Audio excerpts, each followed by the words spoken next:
जैसा कि last episode में हमने देखा कि ये फिंग ने गोस्ट क्लाउड ब्यूटी का एलेक्ज़र ले लिया था और अब वो वापस अपने घर की तरफ जाने लगता है।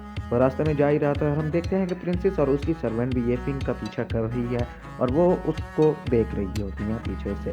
वो दोनों आपस में बातें कर रही होती हैं और उसकी सर्वेंट कहती है कि मास्टर आप इतना इंतज़ार क्यों कर रही हैं, हम चल के उसके ऊपर अटैक कर लेते हैं और उससे गोस्ट क्लाउड ब्यूटी ले लेते हैं।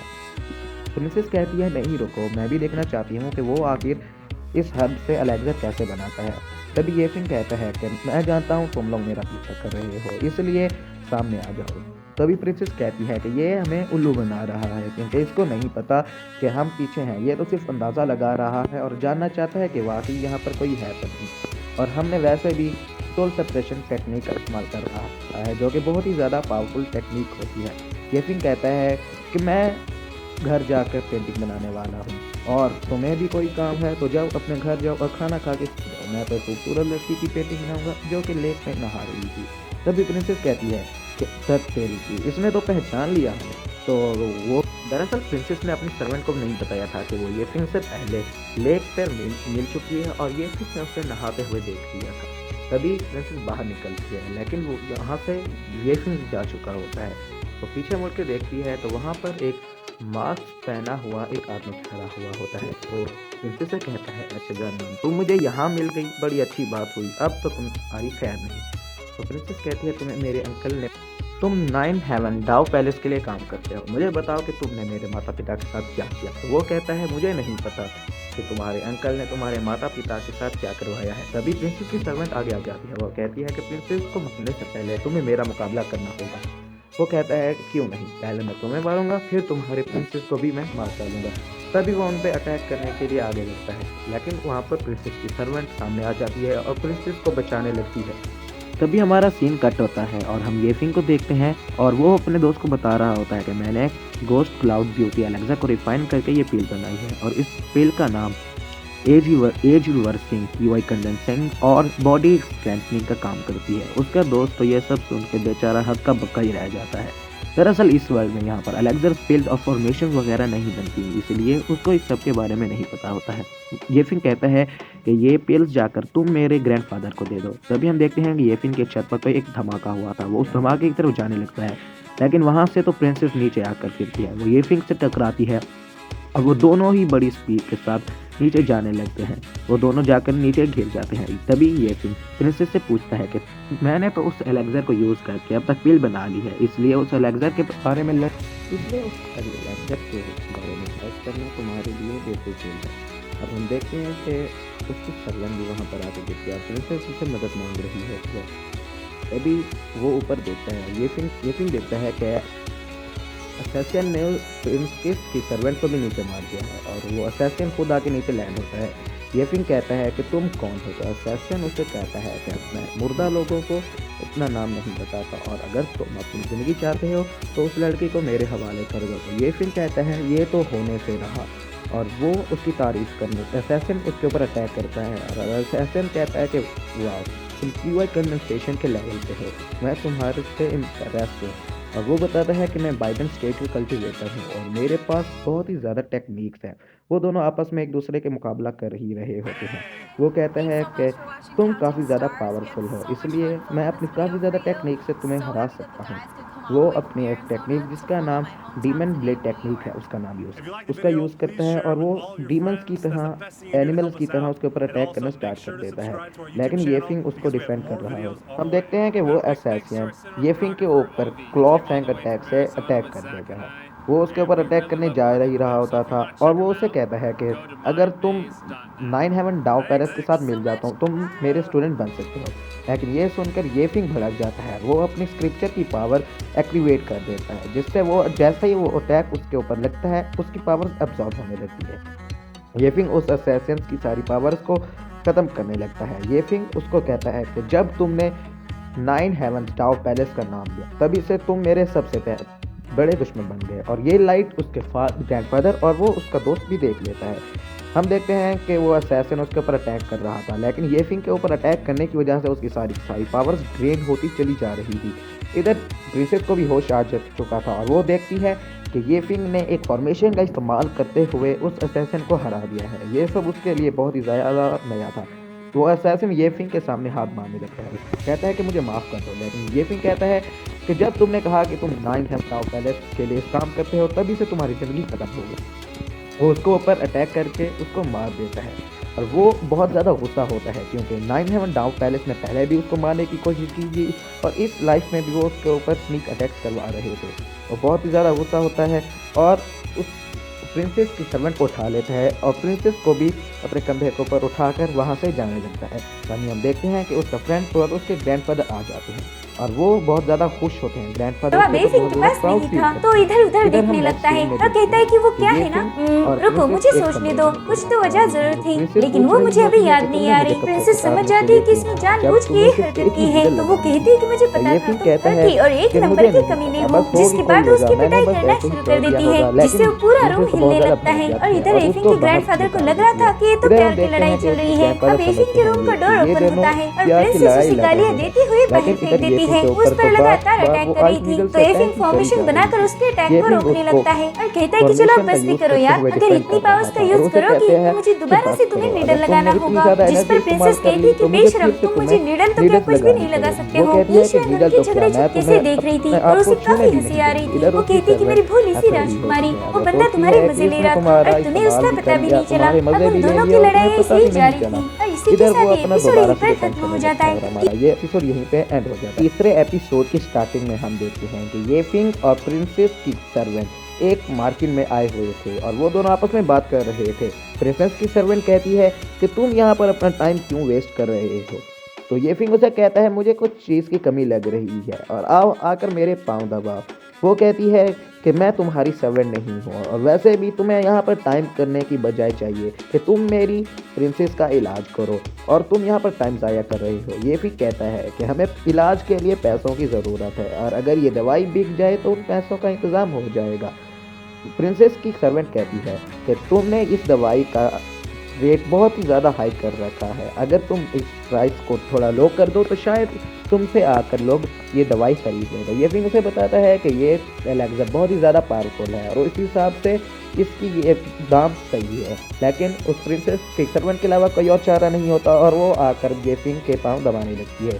वो आपस में एलेक्सा की बात भी कर रहे होते हैं और वहाँ पर दूसरे लोग भी दिखाए जाते हैं जो कि कहते हैं कि ये तो फैमिली का यंग मास्टर गेफिंग है और ये यहाँ पर एलेक्सा बेच रहा है। पता नहीं इन अमीर लोगों को इतनी ज़्यादा लालच क्यों होती है। अगर ये इस एलेक्सा का दाम थोड़ा कम कर दे तो शायद हम भी इन एलेक्सा को खरीद सकते हैं। तब इस सीन में हम मिनिस्टर के बेटे को देखते हैं जो कि अपने मेडिसिन हॉल के सामने ठहरा हुआ होता है। वहाँ पर एक बुढ़िया अपने बच्चे के साथ होती है और उसको कह रही होती है कि मास्टर, कल आपने इस दवाई की कीमत 4 अशर्फियाँ बताई थी और आज इस आप दवाई की कीमत 20 अशर्फियाँ बता रही हैं। तो वो कहता है कि भला मैं अपनी दाम क्यों कम करूंगा और मैं खुद को नुकसान क्यों पहुंचाऊंगा। वैसे भी कल तुम्हारे बेटे की तबीयत ज़्यादा ख़राब नहीं थी और आज तुम्हारे बेटे की तबीयत बहुत ही ज़्यादा ख़राब है। अगर तुम अपने बेटे की जान बचाना चाहती हो तो जाओ 20 अशर्फियाँ ले आओ और ये मुझसे ये दवाई ले लो। तो वो बुढ़िया बेचारी उसके सामने सर पटकने लगती है और कहती है मास्टर प्लीज़ मेरी मदद करें। वो कहता है कि मैं तुम गरीबों के लिए खुद को नुकसान नहीं पहुंचाऊंगा। वो उसको जोर का लात मार देता है। तभी हम देखते हैं कि ये फिंग उस बच्चे को पकड़ लेता है और प्रिंसेस की सर्वेंट उस औरत को पकड़ लेती है। ये फिंग अपनी एलेक्सा की बोतल को उठाता है और उसमें से एक पिल निकाल कर उस बच्चे को खिला देता है। वो बच्चा बेचारा दर्द से तड़पने लगता है, कहता है माँ मुझे बहुत ज़्यादा दर्द हो रहा है, मुझे बचाओ। वो औरत कह रही होती है कि मास्टर ने मेरे बच्चे को क्या खिला दिया है। प्रिंसेस की सर्वेंट कहती है कि आप चिंता मत करें, ये एक बहुत ज़्यादा पावरफुल पिल है और ये आपके बच्चे को बहुत ही ज़्यादा फ़ायदा पहुँचाएगी। वो बुढ़िया कह रही होती है कि अगर मेरे बच्चे को कुछ हो गया तो मैं भी खुदकुशी करके मर जाऊंगी। तभी हम ये फिक को देखते हैं जो कि उस बच्चे के सर के ऊपर कुछ हाथ फेरता है और वो बच्चा चुप हो जाता है। उस बच्चे के आसपास इतने स्ट्रॉन्ग स्पिरिचुअल ऑरा निकलने लगती है कि वहाँ पर ठहरे लोग भी कांपने लगते हैं। वो कह रहे होते हैं कि ये तो काफ़ी ज़्यादा स्ट्रॉन्ग फील थी और इस फील से उस बच्चे की ना सिर्फ बीमारी ख़त्म हुई बल्कि अब वो बच्चा कल्टीवेशन भी कर पाएगा। उसकी माँ आकर उसको गले से लगा लेती है और इधर वांग बहुत ज़्यादा गुस्सा हो जाता है। वो मिनिस्टर का बेटा होता है और कहता है कि मैं इसको नहीं छोड़ूंगा। इधर वो दोनों येफिंग का शुक्रिया अदा कर रहे होते हैं। सारे लोग कह रहे होते हैं वाकई ये एक बहुत ज़्यादा स्ट्रॉन्ग कल्टीवेशन पिल थी और हमने सुना है कि ये पिल इसने और हमने तो ये भी सुना है कि मास्टर येफिंग ने न्यू पवेलियन के हेड को भी ऐसी ही एक पिल ली थी जिसकी वजह से वो क्यूआई कंडेंसेशन के लेवल पर पहुंच गया था। इधर सीतू और वांग फैमिली के दो लड़के आते हैं और वो आकर येफिंग के टेबल के ऊपर पाँव रख देता है। वो कहता है कि अच्छा तो तुम येफिंग यहाँ पर कैसे तुम अपनी दवाइयाँ सेल कर सकते हो, क्या या तुम्हें पता नहीं कि इस फैमिली और इस पूरे के पूरे एम्पायर में सिर्फ और सिर्फ वांग और सीतू फैमिली की मेडिसिन ही सेल हो सकती हैं और तुम्हारी ये ऐसा करने की हिम्मत भी कैसे हुई। वो कहते हुए उस टेबल को तोड़ देते हैं। इधर उसकी प्रिंसेस की सर्वेंट गुस्सा हो जाती है, लेकिन येफिंग उसको शांत करता है और उसे कहता है कि तुम रुक जाओ और वो उसको कहता है कि मुझे याद नहीं पियो शांत के मैंने तुम्हारी कब पिटाई लगाई थी। चलो कोई नहीं, तुम्हें ज़्यादा पर निकाल आए हैं इसलिए अब तुम्हारी पिटाई मुझे लगता है दोबारा से लगानी पड़ेगी। वो कुछ कहता है उससे पहले उसका चमचा उसको रोक लेता है और वो कहता है कि भाई येफिंग ऐसा करते हैं कि हम इस मसले को किसी और तरीके से सुलझाते हैं। तुम मेरे दोस्त के साथ फाइट करो और बदले में तुम अपने इस दवाई का फॉर्मूला दाव पे लगाओगे और हम अपनी सारी फैमिली इस शर्त में लगा देंगे। तो येफिंग सोचता है, वो कहता है कि क्यों नहीं, ये इसमें मेरा ही फायदा है, इसलिए वो इस शर्त को एक्सेप्ट कर लेता है। तभी हम देखते हैं कि वो एक एरिना में ठहरे हुए होते हैं। वो दोनों फाइट के लिए रेडी होते हैं और येफिंग इधर मजे से बैठा हुआ होता है। इधर येफिंग आराम फरमा रहा था और उधर वांग शाओ बड़ी स्टाइलिश अंदाज में एंट्री मारता है एरिना के अंदर। इधर वो बेल बजाते हैं और वांग शाओ भी उसके अंदर आ जाता है। वो कहता है कि येफिंग मैं क्यूआई कंडेंसेशन की पीक लेवल का कल्टीवेटर हूँ और तुम क्यूआई कंडेंसेशन के 5th लेवल पर हो, इसलिए जब मैं तुम्हारी पिटाई लगाऊं तो तुम्हें अपनी पतलून गीली करने की ज़रूरत नहीं है। ये सब सुनकर तो येफिंग को हंसी ही आ रही थी। येफिंग उठता है और उस एरिना के अंदर जाने लगता है। वांग शाओ सोचता है कि मैंने सोचा नहीं था कि येफिंग मेरा ये चैलेंज एक्सेप्ट कर लेगा, इसीलिए वो अपनी पावर्स को रिलीज करने लगता है और वो येफिंग के आर पार एक बहुत ज़्यादा बड़ा भवन डला देता है, जिसकी वजह से प्रिंसेस की सर्वेंट का छाता भी हवा में हो जाता है और वो येफिंग के आर पार बड़ी तेज़ी से घूमने लगता है। वो सोच रहा होता है कि ये करने से येफिंग डर जाएगा।